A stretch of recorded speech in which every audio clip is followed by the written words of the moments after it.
ओम नमो भगवते वासुदेवाय। हरे कृष्ण भक्त सज्जन बंद मातृवृंद। आज आम ये भगवद गीतार जो ज्ञान रही ज्ञान किभली भाव जीवन में व्यवहार करा से विषय में आम किसी कथा कहवा। Practical application of the teachings of Bhagavad Gita. हमारे इस्कॉन प्रतिष्ठाता आचार्य श्री श्रीमद एसी भक्तिवेदांत स्वामी प्रभुपाद महाराज कहती जे this Krishna consciousness temple is a hospital for the diseased spirit soul. ये जो कृष्ण चेतना संघ सब रही सारा पृथ्वी में कृष्ण चेतना संघ जो प्रतिष्ठा करा जायछि ये गोटे हॉस्पिटल। वर्तमान परिप्रेक्षी में आम ये बुझा कोरोना जो प्रकार विभिन्न प्रकार आतंक खेली जाइछि ये सब प्रकार रोग को भल करने हॉस्पिटल रखाई खोल जा। तेणु ये जो आरंभ हो भगवद गीतार जो सब भगवान ज्ञान देते किभली जीवन में व्यवहार करा से विषय से आमर कृष्ण चेतना संघ से कार्य सब जहाँ सब कहुई भगवद गीतार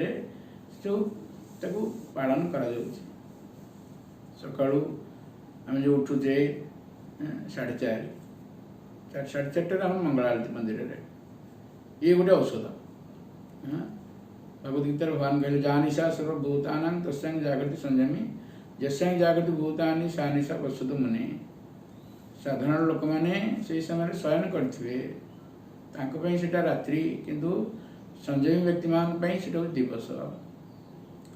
ये भगवद गीतार खाली ज्ञानटा दि जाए नहीं सेटा व्यवहार करा जाउची। भोर 4 उठी 4:30 मंगला आरती से समय हूँ ब्रह्म मुहूर्त 4:30 रु 6टा सूर्योदयर 1.5 घंटा पूर्व ये ब्रह्म मुहूर्त।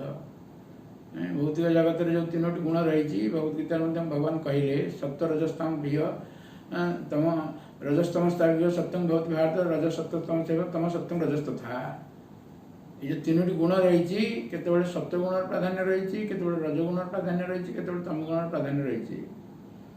जो सत्य गुण प्राधान्य रही ब्रह्म मुहूर्त कहले सत्य गुण प्राधान्य रही से समय आम सत्विक कार्य सब करवा भगवान पूजा पाठ सब जहाँ करवा तार फल अधिक हम।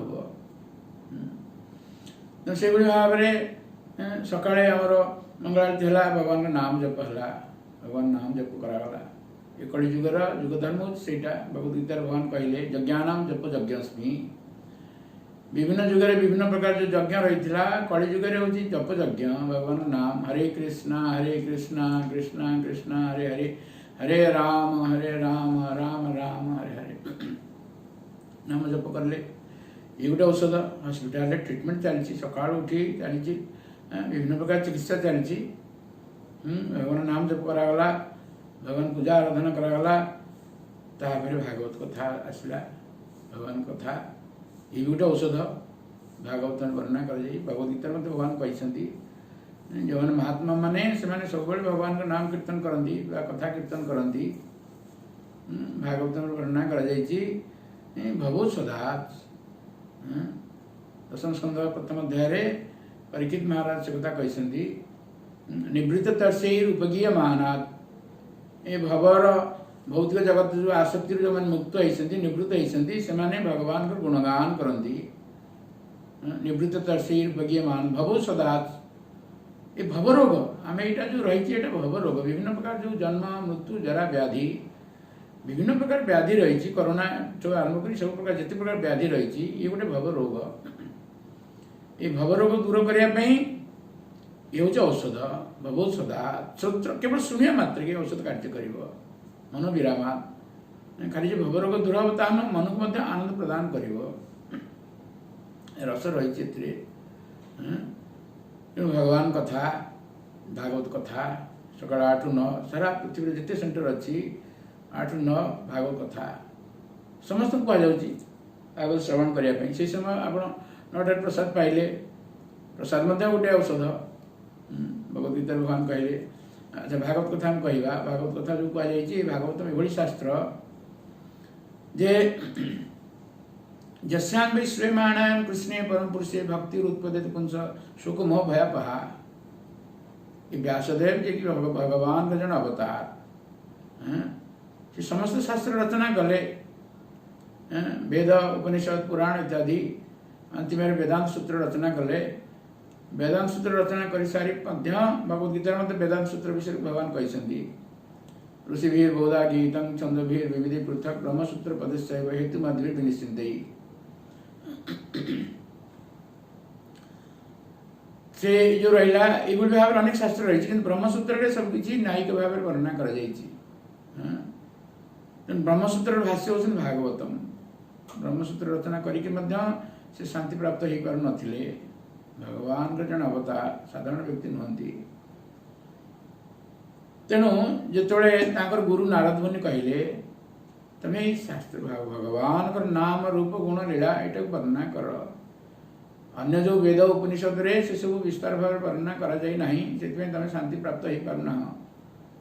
तेणु से रचना कले भागवत रचना कले से दर्शन कले भगवान को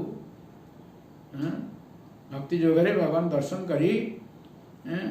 किभली दर्शन कले ना माया तदपाश्रयम पछपटे देखिले माया को जो माया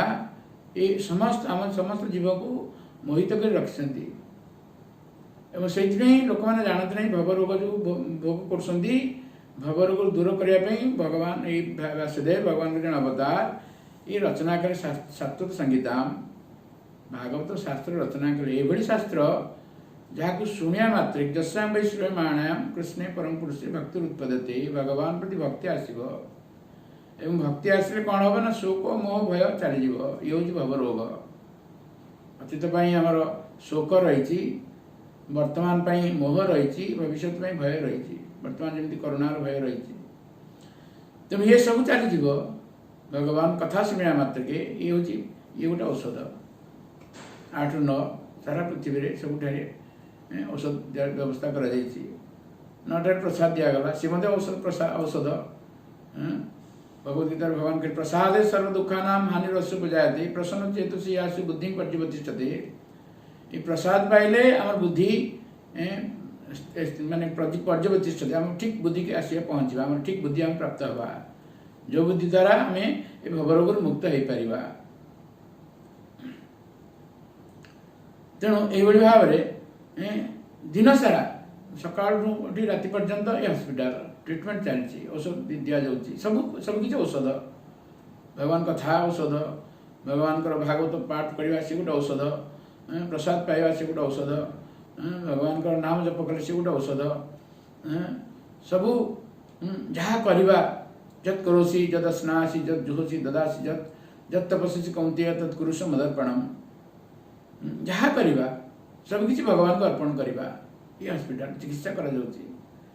तेणु ये भाव में आप देखिए सारा पृथ्वी में जिते केन्द्र रही इस्कन केन्द्र रही सबुठारे यहीटा इस्कन प्रभुपाद महाराज कहले ये गोटे हस्पिटाल भवरोग दूर करा भगवद्गीतार जो ज्ञान दि जाइए भागवत में जो ज्ञान दि जाइए से ज्ञान उपर आधारित होकर कृष्ण चेतना केन्द्र रही ये गोटे चिकित्सा केन्द्र भवरोग चिकित्सा करा जाउची आम जाना प्रकृति में कौन पाई आम भवरोग भोग करुचे आम श्री प्रभुपाद महाराज कहती आम देखा अधिकांश समय आजिकल तो स्त्री लोक मैंने सब चाकरी कले तथापि जो मैंने घरे रोचन अधिकांश समय खर्च जाऊँगी भाव में ना रोषे कर किंतु जो रोषे करवा से किभली आम रोषे करवा चिकित्सा केन्द्र बुझे दि जाऊँगी ये रोषे कर जहाँफल कि गोटे औषध हो भगवद्गीता भगवान कहले पत्रं पुष्पं फलं त्वयं जो में भक्त्या प्रयच्छति तदं भक्ति उपरूतम स्नामि प्रयतात्मना जहाँ में खाऊचे भगवान को अर्पण कर खाइबा ये गोटे प्रसाद प्राप्त है आम भवरोग दूर हम ये भाव सबकि कार्य जहाँ देखिए सबकि निर्बंध कृष्ण संबंधे युक्त वैराग्य मुच्यते सबकि को आम भगवान सहित युक्त कर तेणु भगवद्गीता सब ज्ञान दे अष्टादश अध्याय भगवान कहले यथा प्रवृत्ति भूताना जेन सर्वमिदं दत्तं स्वकर्मण तमें वर्च सिद्धि विन्दति मानव आम निज कर्म माध्यम भगवान पूजा करा अभ्यर्च आराधना करा तेणु केमी से भगवद्गीतार सब ज्ञान प्रदान करा इस्कन प्रतिष्ठाता आचार्य श्री श्रीमद ऐसी भक्ति वेदांत स्वयं प्रभुपाद महाराज तो केमिति जीवन में लगेगा सेटा से शिक्षा देइछन्ति। इस्कन केन्द्र को आसतु देखु कि चली निज जीवन को सार्थक करेंगे। ये किसी मनगढ़ा कथा नुह, वैदिक शास्त्र उपर आधारित होकर सब कार्य करा गोटे चिकित्सा केन्द्र भवरोग दूर हम। बर्तमान एत आतंक पड़ जाइए कोरोना केमी मुक्त हवा सब पूरा खाली कोरोना नुह जिते प्रकार रोग अच्छी सब रोग को दूर कर चिकित्सा केन्द्र रही। प्रभुपाद महाराज कहते this Krishna consciousness temple is the hospital for the diseased spirit soul and everyone is diseased. Come to the hospital. We should take one of your. We shall take care of you and your material disease will be cured. सब प्रकार रोग दूर हम। तेना प्रमाण अनुरोध ये भगवदगीता जो ज्ञान दि जाइए ये निज जीवन में केमी लगेगा से आप आसतु आम केन्द्र को आसतु देखु कि भाव में से सब कार्य से जो शिक्षा कार्यकारी करा जाउछि। बहुत धन्यवाद। हरे कृष्ण।